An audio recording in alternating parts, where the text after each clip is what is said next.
Are you in the habit of being perfectionistic or maybe just really critical of yourself when you mess up? You want to do things well, which is great. And you find yourself kind of trapped in this cycle where you beat yourself up when you're catching yourself not doing it great. Okay, well, you are in great company because I would say most Americans are like this, not just women in midlife, just like most of us have been socially conditioned for sure to do this. However, there's actually another component to this that loops us into this self-loathing, self-critical thinking, beating ourselves up that is in our biology. Did you know that? And it makes it particularly difficult for us to get out of this habit. So if you want to learn how to break the habit of being mean to you, keep listening. I know your deep, dark secret. You don't like your life.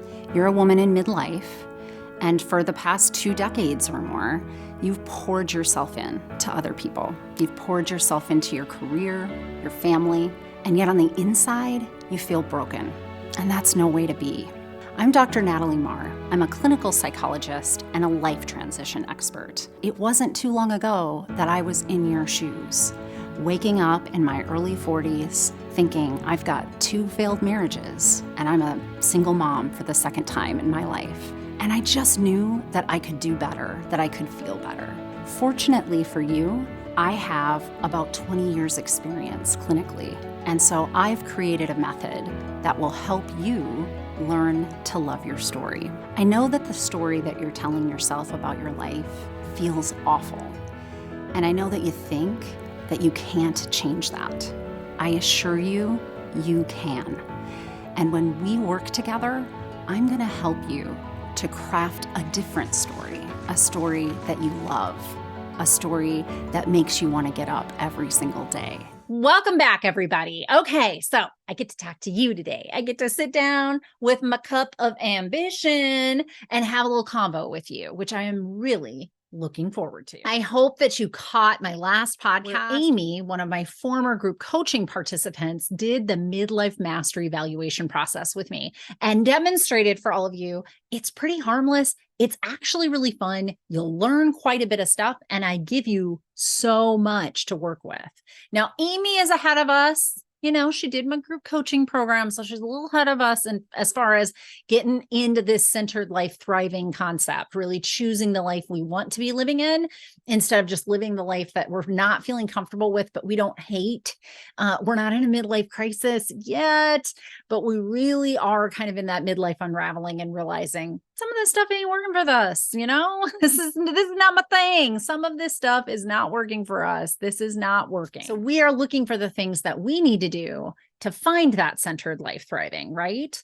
I hope you listened though, because you really can hear that even in somebody that's doing the work like Amy, there are always places to improve. And one of the topics that came up is one of probably the biggest barriers, one of the vulnerabilities most women have. So you heard me talk about the fact that we are not quite kind to ourselves, correct? Yeah. Here's a little clip as Amy and I were talking about it last week. I know I need to be okay with asking for help when I need it. And I don't like to do it because then it lets other people know that you can't do everything by yourself. Right. Right. So that sucks. And that goes back to, I call it a trauma response. And I think that little girls get taught this real directly when they're younger, that like, you should be able to do this on your own and that your worthiness is contingent on that. If you've had to ask for help to be a mom, to be a wife, to be a whatever you are in your life, you start to feel really self-conscious and like you're not mustering up in the world. That started long before the roles of our adult life, long before. So, you know, we can let go and have some compassion towards ourselves that our own common humanity as women is. We didn't get here not being hyper independent, but hyper independence is a trauma response that the world taught us to be when it didn't know what to do with us. or how to make us function, whatever. So that's a podcast I could talk for hours on that subject. So I won't go into it further here, but it's something that comes with all of us and is probably a place we all can be working on. And what was beautiful is to see, yeah, you did know that. You also had self-awareness of it. Later in the document, I asked that question more outright, and you answered that saying, yeah, absolutely. This is an area of growth I would like to see myself work through. So props. All right. So then we got to self-compassion, where, for somebody who's been through one of my programs, I was actually pretty happy to see I had seen some improvement. I didn't have you guys take questionnaires like this prior to my group coaching. I probably will from this point forward have something similar from my group coaching packages so that I can monitor kind of where were you in the beginning and at the end. But I can say that because I know you, that it's mildly low, but it's better than where I remember you being at. So you've definitely improved in your ability to be to see your own common humanity, to be understanding and know that common humanity is a thing, but you're still struggling with some of those smaller things about showing yourself kindness and, being your own champion and lifting yourself up. If somebody else needs it in your life, I bet you're Johnny on the spot. But when it's for you, you're still kind of in some of that past way of thinking and believing about yourself in a very self-critical manner. Does that fit for you, Amy? Does that sound right? Oh, absolutely. That fits with my inner perfectionist, which goes hand in hand with the part of me that does not like to ask for help when I need it. Yeah. Yeah. Isn't Those two it go funny? together. Isn't it funny how that happens? So these are like, they're kind of working with one another. Well, I'm glad to hear that you see it that way too, because I think in some of the highlights and then later in some of the suggestions I give you, I'm actually having you combine those two in how you're getting your needs met. So you'll see a little bit later kind of the method to my madness with that. Now, what I find to be so fascinating is it is such a universal concept, this idea that we ourselves are stuck. Really, that's what it is. We're just stuck in our own biology of looking at what's not working and staying focused toward that off happening in the future. We're in our threat response system. Now, most of us know this to be fight or flight, but there's actually 4 ways that we show up when our life feels threatened. One is to get angry, fighting. One is to get really scared or fearful, fleeing. And one is to freeze entirely. Have you ever been there where you're just feeling paralyzed and overwhelmed and unable to do another thing? Yeah.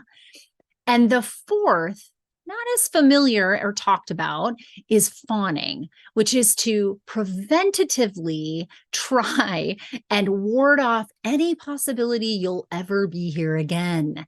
That the conflict is so horrible of ever doing something like this again that you will try and get out of it before it ever happens. You'll try to design a life where you're perfect and it won't ever happen. Does this sound familiar? Now, this shows up most frequently in relationships. I'm not going to talk about that aspect of it today. Actually, the way that I want to talk about it is a fawning response that I see happen for a lot of women. We've been programmed, and I did call this a trauma response in the episode with Amy on purpose. We've been programmed from a very young age to believe that any fault that we engage in is a critical mistake that shows that we're not worthy and that our job is to course correct that. Our worthiness itself is coming from our merit, our ability to do the thing that we're being asked to do and do it the best. But here's the thing, with 8 billion people in the world, are all of us going to do it the best? Right. Like that's not even a thing, people. Are we going to do it 8 billion different ways? Absolutely. But are we all going to do it the best? No. And so perfectionism is actually a trauma response that I think is a derivative of that fawning threat response. So our nervous system is interpreting that there's a threat in our environment. Our making a mistake is considered that threat. And our learning to be super uncomfortable with that over time has really been about our programming fond response to deal with that threat.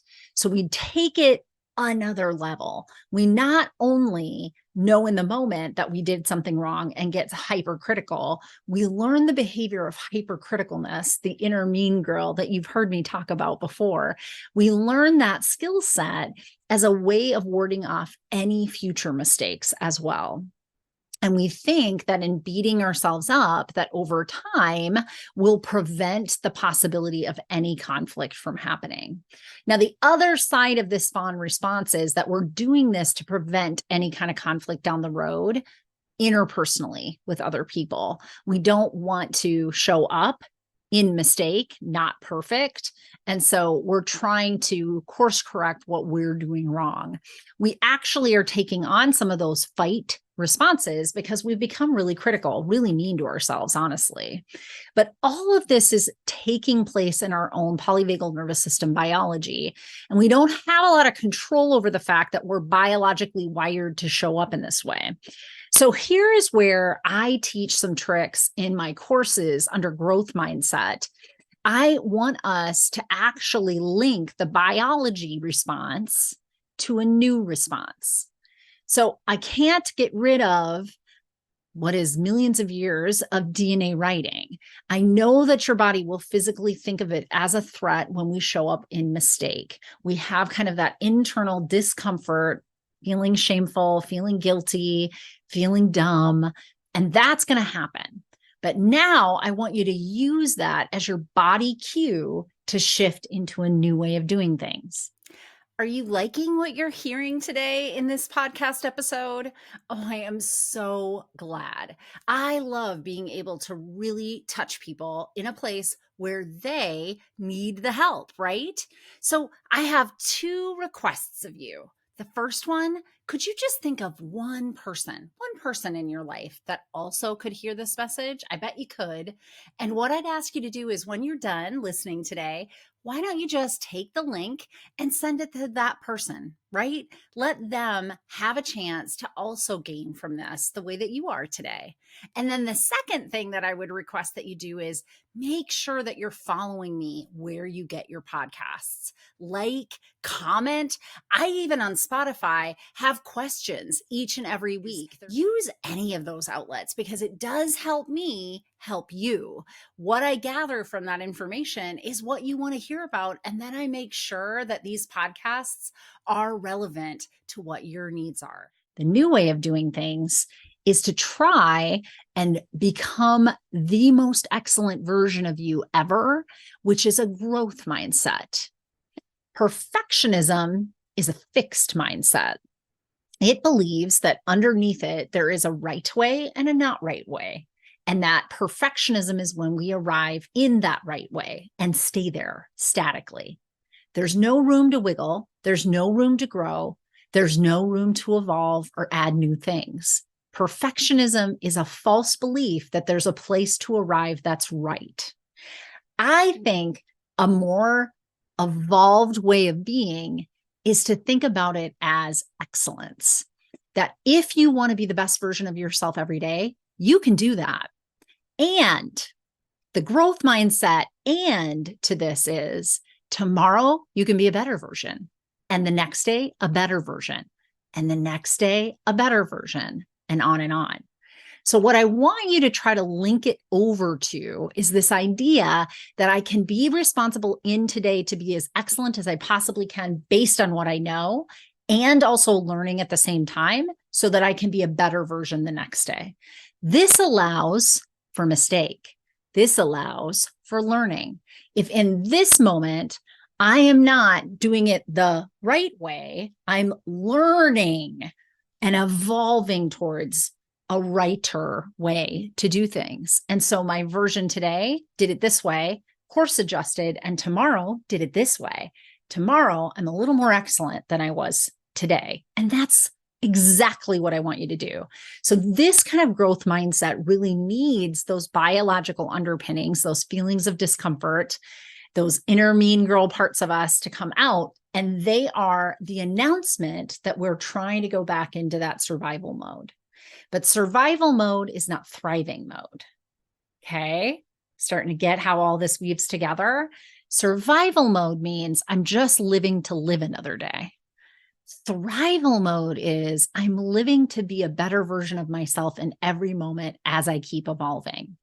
So what I want you to do is hook the feeling of inner mean girl, shame, I did it wrong. I don't like this. I want you to hook that as the precipice to move into that thriving mindset. So instead of fawning and trying to prevent any conflict from ever happening again, because I'll just do it the right way and I won't do it not right ever again, what you're doing is, I didn't do it as well as I'd like to do it today, but I did it the best that I could with what I had for today. And now I know something different. So tomorrow I'm going to do this differently. Do you see how that evolution happens? It's really quite unique. Now, if you've listened to me for any length of time, you know that this is an effortful process. So what do we do with all of these big perfectionism feelings? What do we do when our inner mean girl is so stinking loud? Well, you heard me talk with Amy this month about this. I wanted her to start to work on acts of self-kindness. I find this to be one of the most brilliant antidotes to the idea of self-critical thinking. And it's definitely not in the content. It's in the intent that we come out being self-kind. Kindness is an action. It's not a thing that you can touch and feel in the same way as, say, a piece of paper is. Kindness is an action word, and to be kind means that you're always thinking about the intention.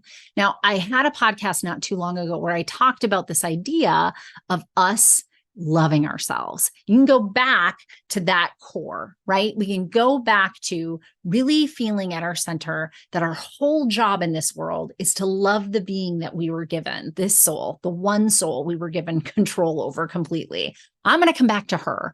That's the version of me, that Natalie, that I need to take care of and do the things to make sure that she is best suited to do the work, the effortful work of changing from perfectionism over to excellence, driven towards excellence, the fixed mindset over to the growth mindset. So what I need to know is what she feels is kind. I've got to have a relationship with her. I have to know what it makes her, if you listened to Amy and I talk, Amy framed it as, what does today me need to do so tomorrow me feels like she got something that worked for her, that her life got more functional? What does today Amy need to do to serve tomorrow Amy in such a way that life gets a little easier? That's an act of kindness, right? So you're thinking to yourself, all right, I have all of these things on my plate, all these irons in my fire. What do I know that today me has it within her capacity to handle, to do, to add on, that would make tomorrow me or later me feel like, oh, what a breath of fresh air. Now, I see stuff like this on the interwebs all the time. In fact, I just recently was reading an Instagram feed of somebody that I follow, and the way they were talking about this was around travel. That before they leave for travel, they're always really big on making sure the house is clean, that, they're going to come back into a house that is organized where things are supposed to be. And depending on the length of that trip, that there is some sort of meal ready prepared, like something in the freezer you can throw into the oven or something like that, or like in the fridge, like you just eat it, or items are there, right? But she wanted to make sure that when she got home from travel, that those two things were in place. My house looks neat. I don't feel like I'm walking into a to-do list, and I have a meal prepared for me for the appropriate time of day that I was supposed to get home, right? Now, of course, that's barring travel plans switching up and getting home late. But I really love this. This is a great example of today me taking care with an act of self-kindness, tomorrow me.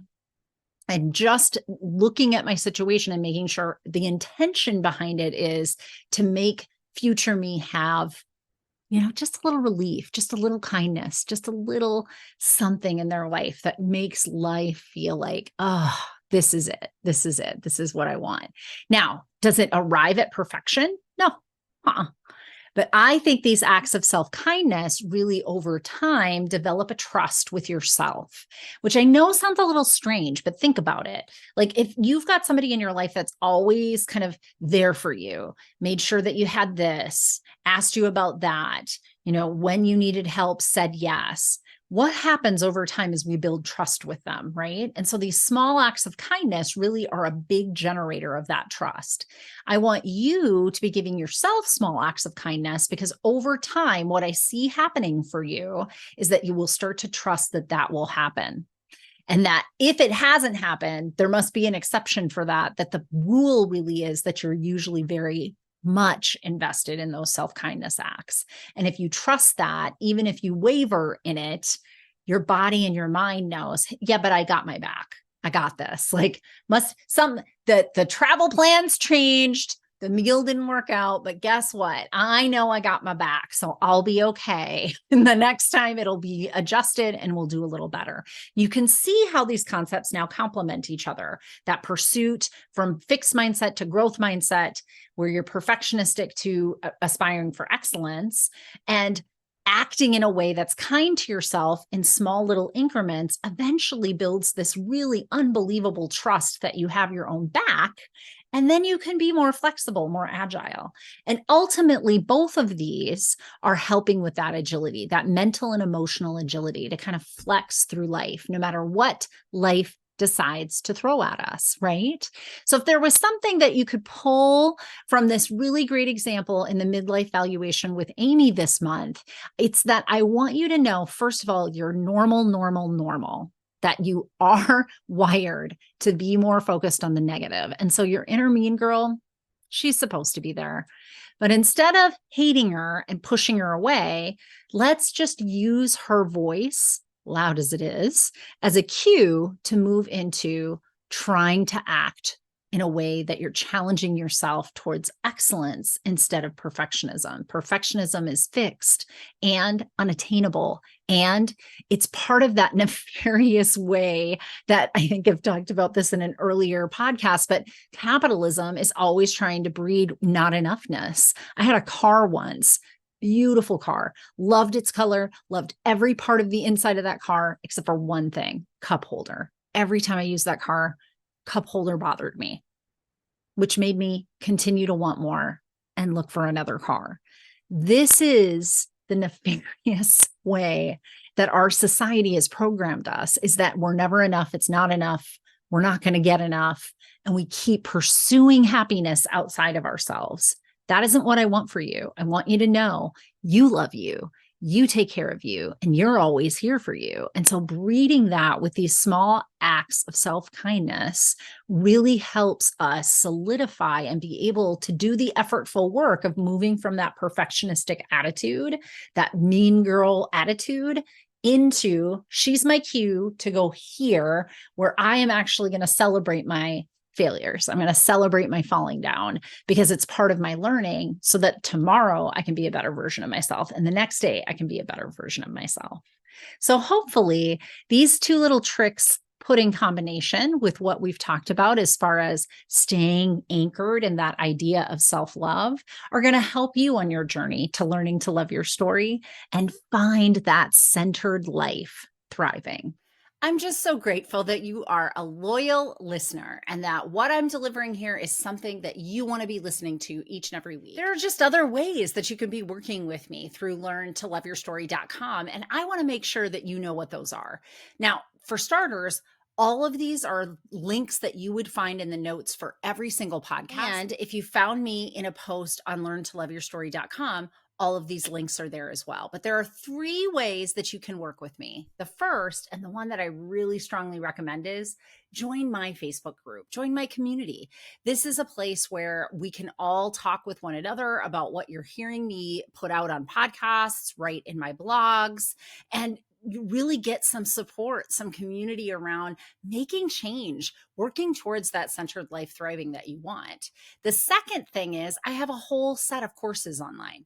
all there, right there for you, that will teach you and walk you through with workbooks, with guided meditations. So if you haven't seen that, you should at least go over and browse. And then my last and my favorite way is to meet with you one-on-one.